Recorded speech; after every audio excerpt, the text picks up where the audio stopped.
Let's take one more example on sandwich theorem.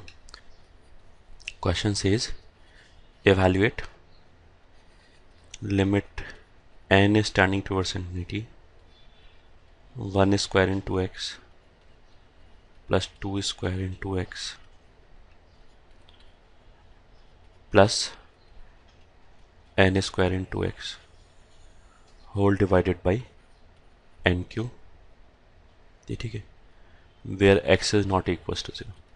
ठीक है, तो इस क्वेश्चन में जो लिमिटिंग वेरिएबल है वो n है, x कांस्टेंट की तरह काम कर रहा है, एंड ये भी लिखा हुआ है वेयर दिस डिनोट्स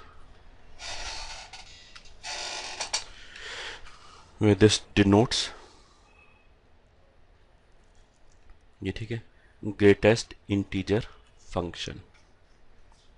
ठीक है, ये ग्रेटेस्ट इंटीजर फंक्शन है.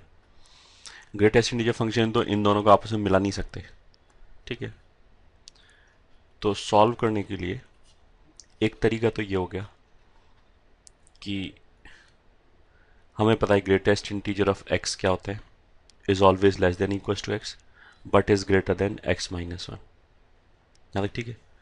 मतलब ग्रेटेस्ट इंटीजर ऑफ x क्या होगा, जो अंदर लिखा है उसको तो इधर लिख दिया इक्वलिटी के साथ, उसी में से एक घटा के इधर लिख दिया इनइक्वालिटी के साथ. तो जो न्यूमरेटर में टर्म्स लिखे हुए हैं उसमें पहला टर्म क्या लिखा है 1 स्क्वायर एक्स, तो इसी को लेफ्ट राइट हैंड साइड पे लिख दिया इक्वालिटी के साथ और लेफ्ट हैंड साइड पे लिख दिया इनइक्वालिटी के साथ एक घटा के. फिर 2 स्क्वायर एक्स कितना हो जाएगा, दिस इज 2 स्क्वायर एक्स और इधर हो जाएगा 2 स्क्वायर एक्स माइनस 1. फिर 3 square x will be 3 square x 3 square x minus 1. ऐसे ही करते करते सॉरी ये ग्रेटेस्ट इंटीजर लास्ट वाला टर्म कितना आ जाएगा एन स्क्वायर एक्स, तो that will be less than equal to N square x and will be greater than N square x minus 1. इन सबको जोड़ दिया. ठीक है, तो 1 स्क्वायर एक्स का ग्रेटेस्ट इंटीजर, 2 स्क्वायर एक्स का ग्रेटेस्ट इंटीजर, 3 स्क्वायर एक्स का greatest integer and so on up till N square का ग्रेटेस्ट इंटीजर. ये तो यही वाली सीरीज आ गई, तो लिमिट का न्यूमरेटर में जो लिखा हुआ है वही आ गया. ये तो अगर ऐड किया हमने तो ये तो आ जाएगा न्यूमरेटर ऑफ लिमिट.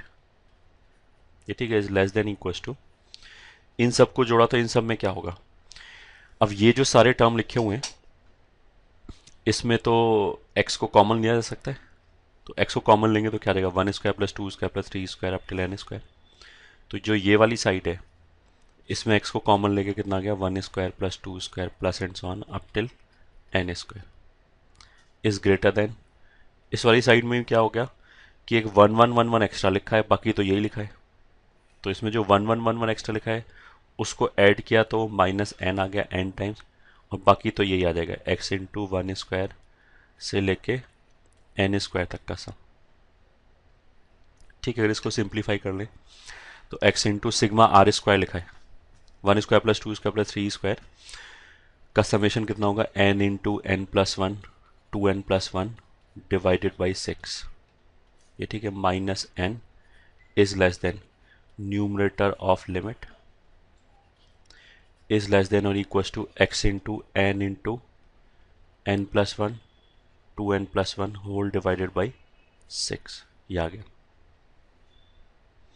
ये ठीक है, अब हमने क्या किया, इस इनइक्वालिटी को डिवाइड किया n क्यूब से. क्यों डिवाइड किया, क्योंकि यहाँ डिनोमिनेटर में ये n क्यूब लिखा है क्वेश्चन में, यही कैलकुलेट करना है.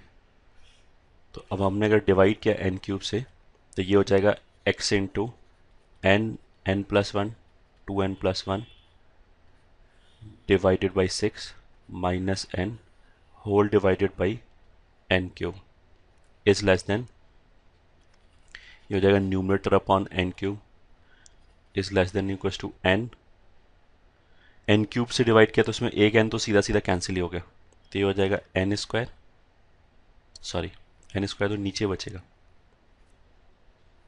n क्यूब से डिवाइड किया एक n कैंसिल हो गया, ऊपर बचेगा n plus 1 2n plus 1 whole divided by 6 n square. ये आ गया. ये ठीक है। अब इसमें हमने क्या किया, limit N is tending towards infinity लिखा।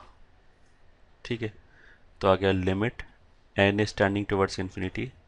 इसमें भी एक एन कैंसिल कर दो तो आ जाएगा x into N plus one two N plus one whole divided by six minus one whole divided by N square. ये ठीक है। अच्छा, ये हमने सैंडविच थ्योरम से जस्ट पहले पढ़ाया था कि अगर कोई भी इनइक्वालिटी ऐसे लिखा हुआ है उसमें अगर हमने लिमिट लिया तो फिर हम इक्वालिटी साइन अपनी तरफ से इंट्रोड्यूस करेंगे, क्योंकि दो फंक्शन अगर बराबर नहीं भी हैं तो भी उनका लिमिटिंग वैल्यू बराबर हो सकता है। तो this is less than equals to, ये हो जाएगा रिक्वायर्ड लिमिट, रिक्वायर्ड लिमिट। ठीक है, and is less than equals to limit N is approaching towards infinity x into N plus one two N plus one whole divided by six N square. ये ठीक है, अभी आ गया। This implies limit N is tending towards infinity. अब इसमें क्या है, जैसे डिनोमिनेटर का डिग्री कितना है 2, न्यूमरेटर में अगर मैं ओपन करूंगा तो यहाँ से एन का एक क्वाड्रेटिक आएगा। ये ठीक है, और ये कांस्टेंट भी आएगा, एक्स जीरो नहीं है। ठीक है, तो एक्स तो एज ए कोफिशिएंट काम करेगा उस एन के क्वाड्रेटिक के लिए। फिर हमने ये बोला था कि अगर एन इन्फाइनाइट को जा रहा हो तो हाईएस्ट डिग्री टर्म डोमिनेट करता है, लिमिट में बोला था हमने शुरू में।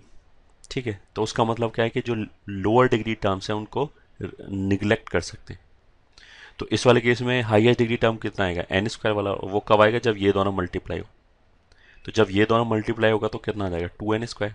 तो एक्स तो साथ में लिखा है, into two N square by six whole divided by N square. बाकी सब निगलेक्ट कर दिया, बाकी सबको एन स्क्वायर के कंपैरिजन में निगलेक्ट कर दिया, क्योंकि बाकी सब तो एन स्क्वायर से छोटा ही आएगा। एग्जैक्टली सेम लॉजिक यहाँ पे भी है, इसको भी ओपन करोगे क्वाड्रेटिक आएगा, बस इसमें कांस्टेंट नहीं आएगा। फिर भी एन स्क्वायर के कंपैरिजन में सब कुछ निगलेक्ट हो जाएगा। तो यहाँ पे भी क्या बचेगा, एक्स बचेगा, टू एन और एन को मल्टीप्लाई करोगे तो टू एन स्क्वायर बचेगा। तो this also is x into two N square whole divided by six N square limit N is approaching towards infinity. ठीक है, ये हो गया।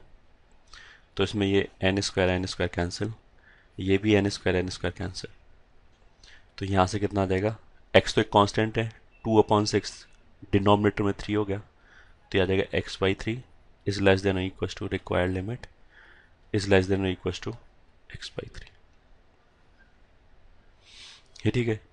अगर हमने बोला कि कोई भी number alpha lies between two is greater than equal to two and less than equal to two, तो उसका मतलब क्या है कि वो टू ही होना चाहिए।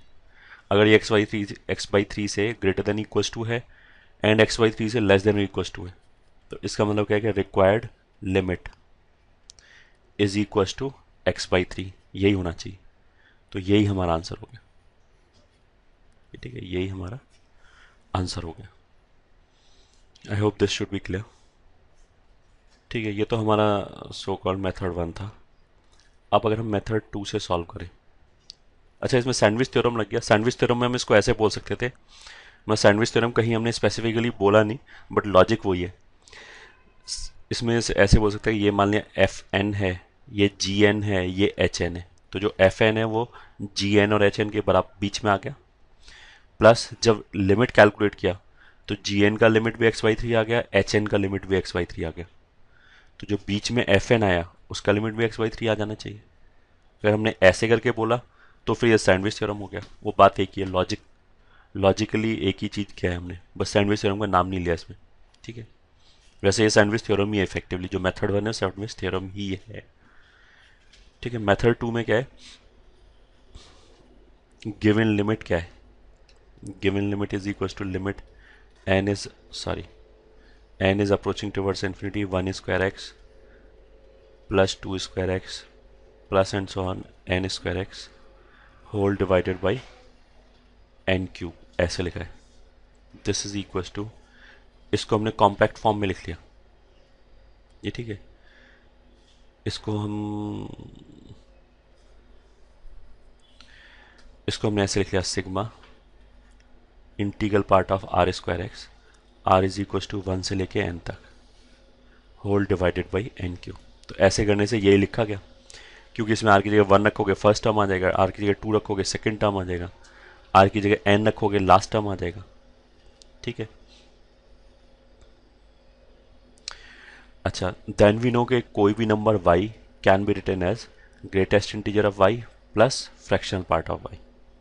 तो उसका मतलब है कोई भी greatest integer of y can be written as y minus fractional part of y। ठीक है, तो this is equal to limit n is approaching towards infinity. ये ग्रेटेस्ट इंटीजर ऑफ समथिंग को कैसे लिख सकते हैं?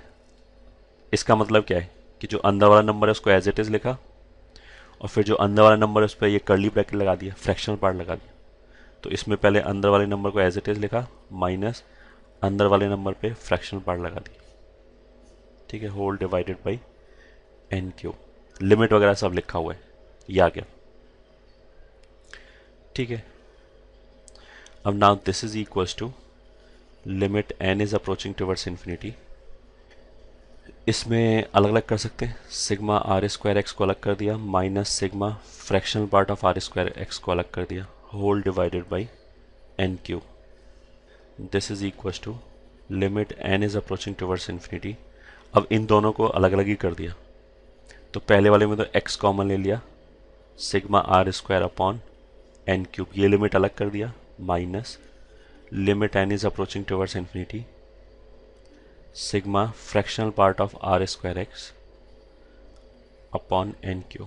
अगर ये देखने में दिक्कत है तो तुम ऐसा करो कि यहाँ जो लिखा है इस पहले टर्म को लिख लिया one square x minus fractional part of one square x, फिर इसको लिख लिया two square x minus fractional part of two square x, ऐसे ही करते चले गए। फिर one square x, two square x, three square x, इनको एक साथ क्लब कर लिया, and fractional part of one square x, fractional part of two square x, उसमें से अगर माइनस कॉमन लिया तो उन सबको एक तरफ कर दिया। तो ऐसे करने से क्या होगा, एक तो ये वाले टर्म आ जाएंगे, यहाँ से तो आ गया one square x plus two square x plus three square x, और जो दूसरा टर्म लिखा है वहाँ से आ जाएगा fractional part of one square x plus fractional part of two square x and so on. ठीक है, बस ये हमने कॉम्पैक्ट फॉर्म में लिखा है। ठीक है, ये भी आर एन टर्म लिखे हुए हैं, ये भी एन टर्म लिखे हुए हैं, मतलब यहाँ पे limit r is equal to one से एन अंडरस्टूड है। This is equal to limit N is approaching towards infinity x into sigma r square कितना होता है n, n plus one, two N plus one whole divided by six whole divided by n cube. ठीक है, अब इसको देखो, fractional part of अंदर यहाँ पे कुछ भी लिखा हो, इस पूरे का वैल्यू हमेशा लेस देन वन ही होगा, ना कभी वन हो सकता है ना वन से बड़ा हो सकता है फ्रैक्शनल पार्ट का वैल्यू। तो यहाँ पे क्या है कि न्यूमरेटर में fractional part plus fractional part plus fractional part ऐसे लिखा है एन टाइम्स। ठीक है, जिसमें से किसी भी फ्रैक्शनल पार्ट का वैल्यू वन से बड़ा नहीं हो सकता। ठीक है, अगर मान लिया हमने एक मिनट के लिए वन मान भी लिया, ठीक है, वन पहली बार तो हो ही नहीं सकता, वन से छोटा ही होगा। अगर हमने एक मिनट के लिए वन मान भी लिया सारे टर्म्स को, तो वन प्लस वन एन बार ऐड होके मैक्सिमम कितना आएगा एन, तो वो एन अपॉन एन क्यूब तो जीरो हो जाएगा, क्योंकि एन अपॉन एन क्यूब में एन कैंसिल हो जाएगा, नीचे एन स्क्वायर बचेगा। वो अगर इन्फिनिटी को जलाए तो ये पूरा आंसर जीरो को चला जाएगा। ठीक है, तो अगर हमने इसका बड़ा वैल्यू मान लिया जो हो नहीं सकता, जैसे one one one one one मान लिया सारे फ्रैक्शनल पार्ट को जो हो नहीं सकता, फिर भी आंसर जीरो आया, तो इसका आंसर तो पक्का जीरो आएगा रियलिटी में, क्योंकि ये तो रियलिटी में तो उससे भी छोटा होगा। ठीक है, मैग्नीट्यूड वाइज, तो इसलिए जो दूसरा लिमिट है वो जीरो हो गया। ये ठीक है, इसका एक्सप्लेनेशन हम क्या लिख सकते हैं एक लाइन में, as numerator is less than n. तो अगर न्यूमरेटर लेस देन एन है तो n divided by n cube zero को जाएगा। ठीक है, अब इधर आ गए, इधर वही सेम लॉजिक है, this is equal to limit N is approaching towards infinity. इसमें हमने क्या किया कि न्यूमरेटर में अगर हम मल्टीप्लाई करें तो एक क्यूबिक एक्सप्रेशन आएगा, तो उसमें एन क्यूब वाला टर्म ये आएगा, और एन स्क्वायर एन ये सब कैलकुलेट ही नहीं किए। ये सब कैलकुलेट क्यों नहीं किए, क्योंकि उनकी ज़रूरत ही नहीं। सिक्स एन क्यूब ये कैंसिल हो गया, ये थ्री हो गया, तो आंसर कितना हो गया x by three. N square n और ये सब कांस्टेंट टर्म वगैरह आ रहा है तो उन सब की जरूरत ही नहीं, क्योंकि एन क्यूब वाला टर्म ही डोमिनेट करेगा, तो इसके कंपैरिजन में बाकी सब निगलेक्ट हो गया, ऐसे बोल सकते हैं। ठीक है, तो यही आंसर होगा।